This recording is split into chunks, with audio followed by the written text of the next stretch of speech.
I know you're struggling to start trading in bots because of fear of losing, lack of capital, or lack of knowledge. So in this video, I'm going to show you how you can easily do that. If you have already started trading, congratulations, because you have taken a bold step. However, you can still watch this video because you might have missed a step that is quite very significant.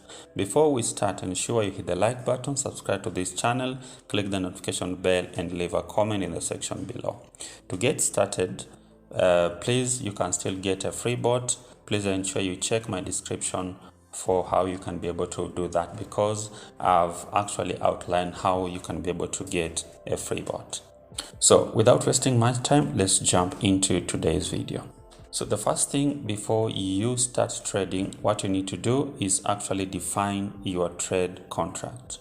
Now, the first thing in defining our trade contract, we need to look at the type of market we are choosing, the trade type, and the contract type we need to do, and the candlestick we are going to use. However, it's not quite significant for us to choose the candlestick. You can still trade with our area. Now, on the market type, I'm going to show you how we can easily do that here. So the first thing we're going to do is actually choose our market, and our market we're going to choose in this place. So we have 4 kinds of market we need to choose into: derived, forex, stock indices, or commodities. After choosing your type of market, then you need to come and choose the kind of index that you want. So we have continuous indices, we have jump indices, we have commodities, we have daily reset, and we have forex basket. So once you choose here, I want to choose jump indices, and then you have to choose now the index that you want, whether 10, 25, 50, 70, and 100. When you come to continuous indices, it has more volatilities. So for example, here we have 10 1S and 10 index. So for this one means that the tick is jumping after 1 second. This one is counting a tick after 2 seconds. So that's the difference when you see this particular kind of indices. So once you've done that, then we need to go to the second step, which is now we have to define our trade type. So our trade type, we have to come here and then choose the kind of trade type we want. So for example, if you're on continuous indices, we have more trade types as compared to when we are on jump indices, we have lesser trade types. The same thing happens to forex, we have lesser. The same thing also happened to daily reset indices. All right, so in today's I wanted to go with jump indices because it has lesser, so it will be easier for us to understand.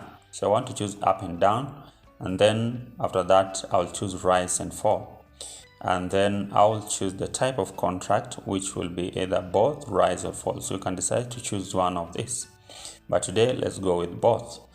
On default candlestick interval, there's no significance much because it doesn't affect anything, but it can be able to help you actually do what we call analysis, the technical analysis. When you're looking at the graph has not loaded well, so we'll do that later.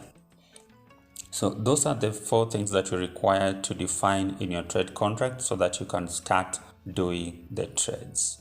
Now, step number 2, we have to actually define your trade option. So in our trade options, we'll go down here and try to define what our trade option is.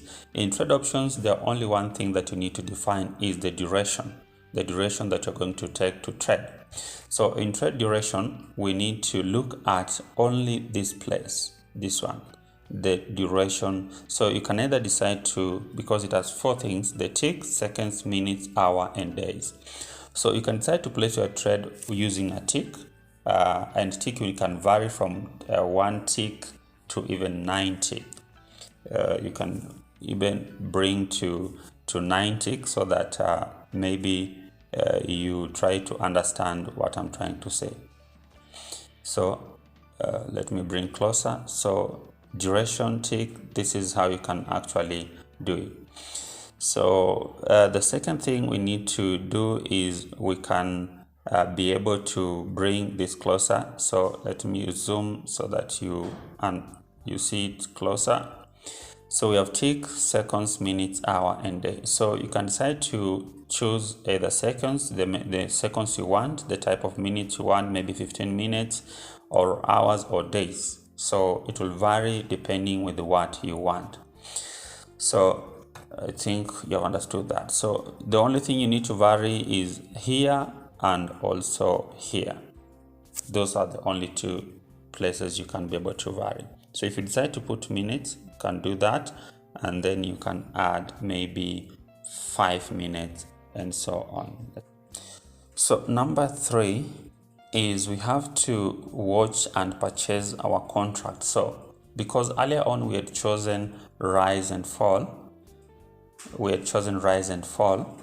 so once we run the trade, then we have to actually keep an eye and see whether it's rise or whether it's fall, so that we can be able to actually see whatever is happening as the contract is being bought in front of our eyes. So we only predict the direction, because in binary option you're predicting whether the price will go up or fall. Okay. And the last thing is to get your trade result and trade again. So once the bot has run and then you've gotten your result, then you can decide the bot to run again. But if it has lost, you can decide to use a martingale, though it's not quite important to use a martingale. You can decide whether to use a martingale or not, because the account is yours and you are the one in control of that particular account. So when you actually get your result, you can decide to trade again. But if you see the bot is continuing to lose, then you better stop the bot rather than allowing the bot to deplete your account and then you go away crying.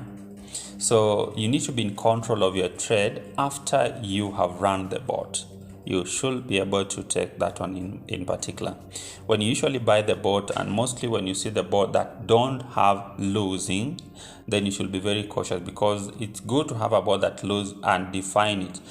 For instance, if a bot is losing twice then recovering, or once then losing, then that's a very good bot. Because if a bot is just not just winning, then it's not a very, very nice bot. Okay, so you need to actually take control of that, be able to make your right judgment and prediction. If you see the prediction is not in the direction that you wanted, please take control, stop the bot, and then wait maybe for some time, then come back and trade again. So those are the 4 things that you need to do before you start trading. I hope you've learned something. So what you need to do, please, if you need a free bot to try to start trading, to do it, and more basically do it in your demo account, because demo account is very nice. It will help you actually gain what you call the skills of trading. So don't just get this bot and then you start trading immediately, because at the end of the day you are going to lose. And according to statistics, it say that almost 90% of the newbies usually lose their account because of lack of experience or greed. And more basically, when you start trading the first time in your account, the bot will always trade and gain profit, but it's usually a way of trapping you so that you also lose that amount. So be quite very wise when you're trading. Don't trade with emotion, because at the end of the day you are going to lose your account if you're not very careful. If it were not so, then these brokers will not be in the market. If we have a perfect bot that doesn't lose, then it means that we will deplete all the amount in a particular broker's account, and then the broker will grow broke and there will be no that account, right? So they thrive on you losing rather than you winning, because someone has to lose the amount of money somewhere for them to be able to pay you. All right. So thank you so much for watching. Please check for free bots in my description. Don't forget to subscribe for more videos like this. See you in my next video.